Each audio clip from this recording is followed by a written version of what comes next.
Yes, I'll say it.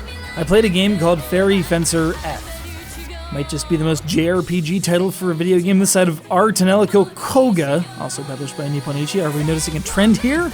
Anyway, FENCER F, a game about fairies and fencers, and a whole lot of mechanics and terrain and other assorted assets lifted in broad daylight from the eternally tongue-in-cheek cheesecake fest that is the Hyperdimension Neptunia series.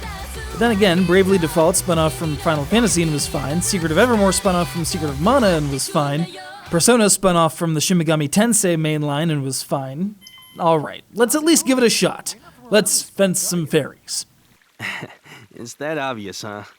Hey, what's the deal with that sword? In this case, we've got Fang, a myopic dope of a protagonist who's motivated by his own hunger and little else.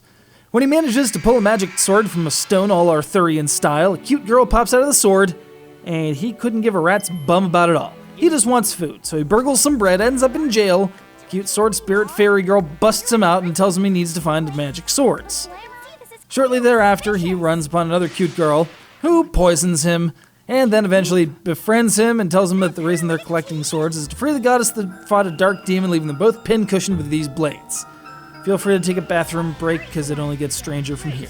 Wasn't this sword stabbed through my stomach earlier? Why did I pose like that? This is so damn embarrassing. As is typical for your modern JRPG, you'll eventually come upon a number of other party members, each with strange quirks and various quantities of clothing, though I do admit that dubbing the Osaka yokel as a frostbitten hoser straight out of Calgary was a nice touch, eh? Anyway, they've all got fairy accompaniment themselves, and a quest alongside you to attempt to subvert a massive corporation with evil on its mind. Maybe. And maybe liberate the goddess. Or the demon. Nothing stopping you from pulling out its swords either. Man, this game likes swords. You can fuse a fairy to a sword by pulling that out of the goddess or demon. You can equip a fairy to a PC for stat boosts. You can jam a fairy sword into the ground to pass conditions onto the dungeon. It's a heck of a lot of function for a sword. Or guns, or a scythe, or whatever it happens to be at the time. Not done yet! That's right, not only can these swords be possessed and all that, but they can actually be turned into other weapons entirely, all the better to exploit enemy weaknesses. All of these various forms, as well as new magic and stat upgrades, can be unlocked with weapon points, which are separate from experience points, and by and large handed out with an eyedropper. Unlike some of its fellow Nippon-Ichi RPGs, say the Mugen Souls series, you're not going to be able to break this game wide open too early, which may or may not be a positive, depending on how much you like leaving things like difficulty curve and barely animated puddles in your wake.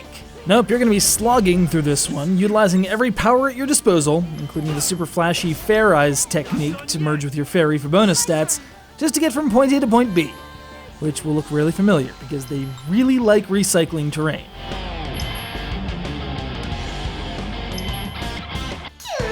So that covers the plot and mechanics. That leaves out two rather large elephants in the room, the art and the sound, and the people behind the art and the sound. Namely, I can't believe I'm saying this in the context of a compile heart RPG, but here goes, Yoshitaka Amano and Nobuo Uematsu.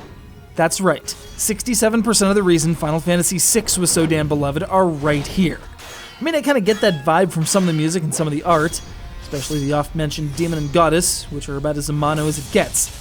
Still, I wish they'd done more with these big names than just throw around some concept stills while leaving the rest of the game in the same kind of modern anime style that every such game walks around in all day. Similarly, Uematsu features on a few tracks, but leaves much of the rest to a half-dozen other composers. He must be recovering from his association with that failed Reciteer clone Hometown story.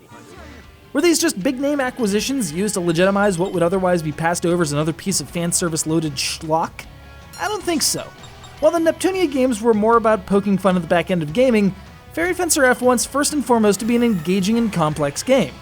My only problem is that it might have overdid it, by layering systems over systems over systems into a chewy, dense baklava of RPG goodness, that if you're not prepared for it, might just blow out a filling or 12. You've been warned.